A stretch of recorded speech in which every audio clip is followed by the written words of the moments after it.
If you're looking for pound the best home health and beauty fragrance products, you need to go to ashkickin.com.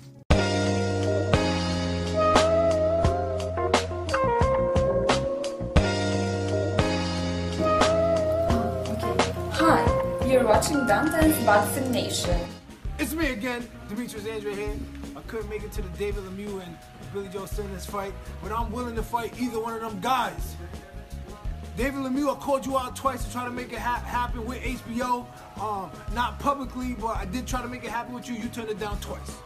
Billy Joe Saunders said you wanted to make the fight happen, and you're willing to do that. And so go to work, win this fight, because I know you're willing to fight me next.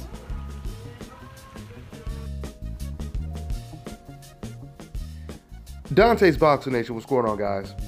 Boy, it is really getting interesting at 160 right now, isn't it?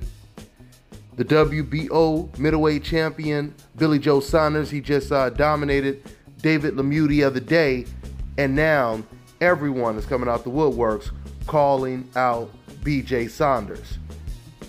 Danny Jacobs called him out yesterday. Danny Jacobs, he talked about his performance. He said, you already know, BJ, I've been calling you out for the longest.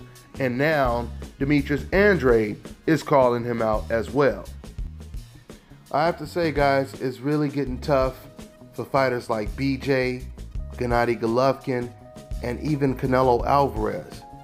Because we already know that fighters like Andrade, Charlo, Danny Jacobs, even Derevyanchenko, they are calling these fighters out aggressively.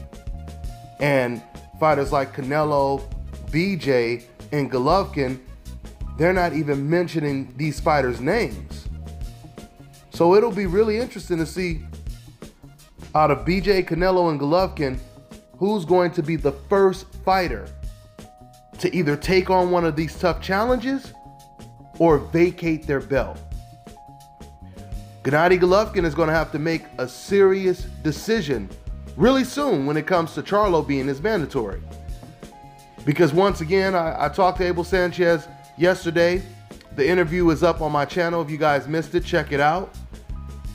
Abel said to me, well, originally Abel said to me, I was telling Abel what did he think about the news of Golovkin saying right after Ward knocked out Kovalev in the rematch. That's coincidentally when Golovkin said, you know what, these fights are getting more difficult. Every fight is difficult, and I'm thinking about retiring. When I asked his trainer, Abel Sanchez, about him saying that, Abel said that's just BS, the media trying to spin things. That's not necessarily what he said. He's still young, and he's going to most likely fight another 3 to 5 years. But when I talked to him yesterday, and I said, you said he's going to fight 3 to 5 years, he said, well, I think that's what Golovkin, in his mind, that's what he wants to do. So my point is, Abel Sanchez or Team Golovkin's tone has completely changed when it comes to them deciding to stick around and fight these sharks in the ocean or just go off and retire.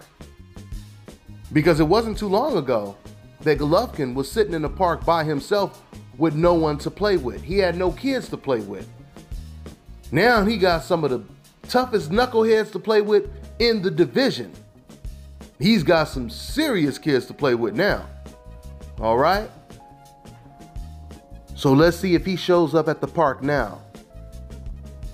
It'll be interesting. Once again, does Golovkin fight against Charlo, his mandatory? Remember, Golovkin, he's always faced his mandatories. When his mandatories was Dominic Wade, Willie Monroe, he always faced them, just like Kell Brook had always faced his mandatories before Errol Spence. Let's see what happens, guys. Let's see who's the first fighter out of that trio I just mentioned, BJ, Canelo, Golovkin. Let's see who's the first to take on one of these young, hungry lions. That's all I got for now, guys. I'm on to the next one.